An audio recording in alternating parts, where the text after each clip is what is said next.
Hello YouTube, welcome back to Gotham Games. Recording some offline content here for you. I just recorded one game. You'll probably see it out on the channel. I don't know which one we're gonna post and in what order, but that's the beauty of editing. I'm playing Somalian Warrior 2006, who has a record of 3-0 against me. And they just won a game at 99% accuracy. Terrific. Well, that's not intimidating whatsoever. I'm playing a Somalian warrior whose profile photo is a girl wearing a Real Madrid jersey. So, I don't think I'm playing a Somalian warrior. I mean, 2006 makes sense. I feel like this is probably a teenager. You know, the girl in the Real Madrid jersey and everything. I'm playing a Trumpowski opening. I took on f6, I damaged the structure. I'm putting a bunch of pawns on dark squares, excuse me. Because I've traded off my dark square bishop and, you know, I want to take a bit more space. I will make an exception and I'll put my c-pawn on a light square because it gives me good central control. h5, h4 is a common attacking idea. That's... what? What? What? Now... the question is, do I want to take the rook? Because my light squares are very weak. I think I will do it, because it's a rook. And then if anything, I can always block out my opponent's position, right? I can play like d5 later. I think knight f6 is probably coming. Do I just keep being greedy and pawn hunting? Right? I mean, material is material. Of course, I think this is still coming. Now, I think it will be very, very important for me to play this move d5. I'm mildly disturbed by the move bishop f3, so I'm just going to completely block this bishop from the game. I really do not want it to participate. And yes, of course, I was waiting for this. I don't think I need to overreact. I mean, I can sort of let it come down this way and see what happens. Rook e1 and maybe f3. I'm playing rook e1 so that this has sufficient defense.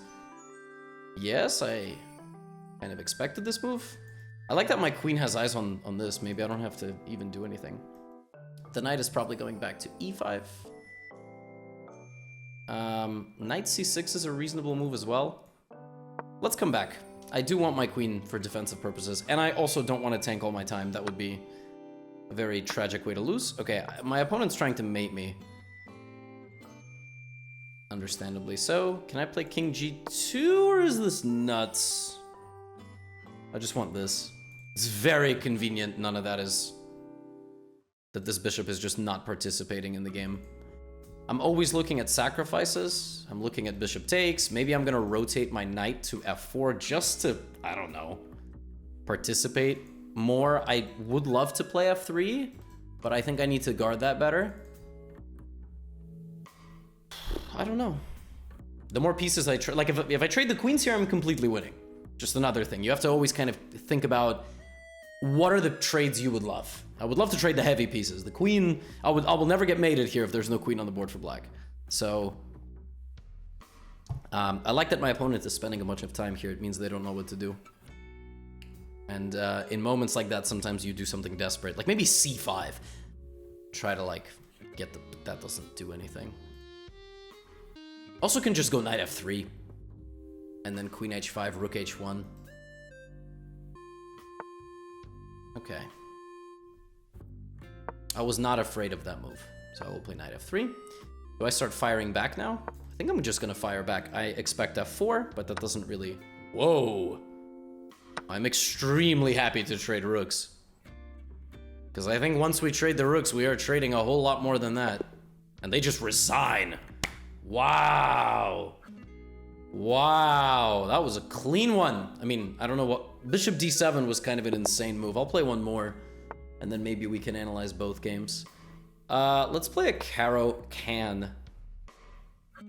Play a Caro. Okay, this is a pseudo Panov. We don't take with the queen because we don't want to get hit. Yeah, and I like to play like this. I like to get this structure, attack that pawn, and play a fianchetto and my knight to d7. I've had a few games like this. I even had an over-the-board game like this. Bishop d6 is probably fine. Bishop e7 is a bit more solid. This move kind of prevents the knight from moving. If knight g5, there is bishop h2. A lot of people here play h4 or g3. I like to just play h6 in short castle. h6 prevents anything from going to g5. I'm kind of expecting this. It's the only reason my opponent would spend any time here. But it shouldn't work. It just shouldn't work. You go here to, like, do this. You go there because it opens up your queen, and then you can get a bunch of pieces staring down into my position. But I think with good defense, I should be able to hold everything. But we'll see. That's why we play the game. For example, knight g5, bishop h2, king. Okay, I mean, I just spent so much time, and now I'm just gonna completely shut this move down. I think my opponent, like, wanted me to castle and then maybe wanted to Greek. I don't know, but now nothing is ever going to g5. So now I'm just up 40 seconds on the clock. My opponent's essentially scariest idea in the entire position is gone. And I'm also threatening... In fact, couldn't I have just done bishop f3, bishop h2? The thing is, the structure that we are playing, the hanging pawn structure, I think it benefits me to trade pieces. So if I trade queens and bishops and knights, these pawns have nowhere to go. They will hang in the center of the board. Yeah, that's sort of generally the idea, is you try to, like, sack and mate. But I just don't think it works here. I mean, I have rook e8, maybe take, bishop f8.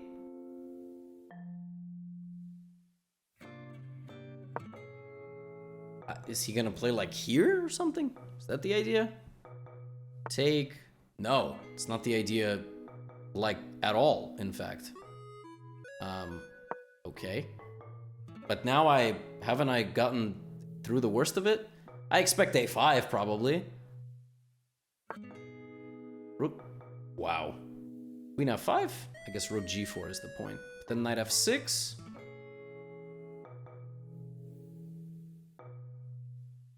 Yeah, no, sorry, I just don't understand. Time is, of course, important. I should continue to, like, hammer away at the clock, but with the clock...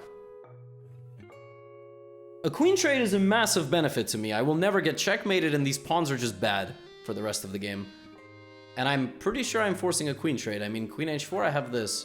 I also might have some... Yeah? That's it? That was the whole thing.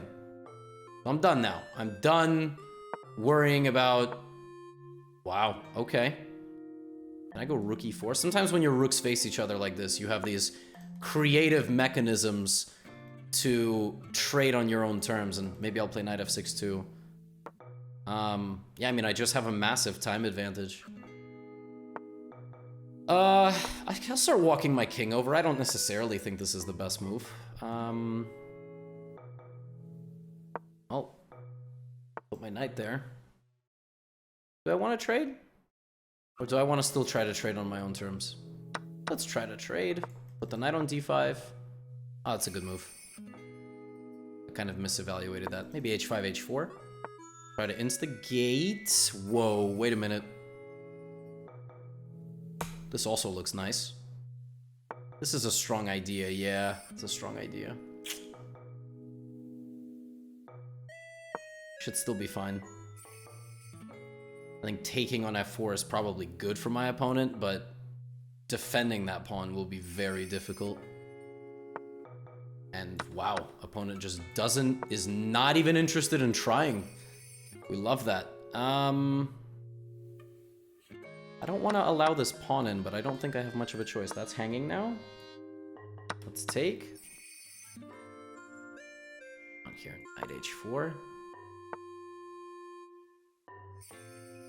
Scary. f5.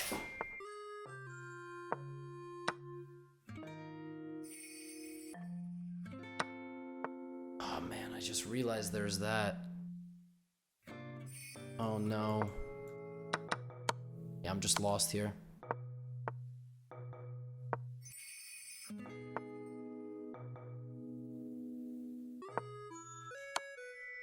Okay.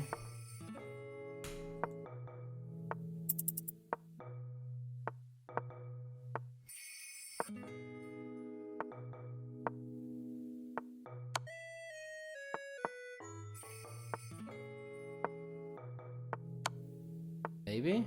No. Definitely not maybe. Wow. It's just like game over. Oh, that was tough. I did not need to lose like that. I had a completely reasonable position. In fact, I was probably just close to better for most of the middle game. Yeah, like this was totally insane of me. Yeah. So right here, this is just nonsense. I should have just done this, which is kind of hard to do. Oh, well, I didn't see that. So the way you analyze games like this is you try to understand why the computer says certain things. The computer is saying certain things in this position. For example, it's saying queen c4 is the best because you accept the sacrifice, but here you need to defend your position from the other side. So essentially, the best move is queen c4 if and only if and only if you find this. If you don't find that, you're worse. And it's very difficult to even find this move in analysis because if you play the move queen c4 on the board, which is the computer's top choice, the computer's top choices here for white are a5, h3, and rook d1, which are not moves that I was afraid of at all.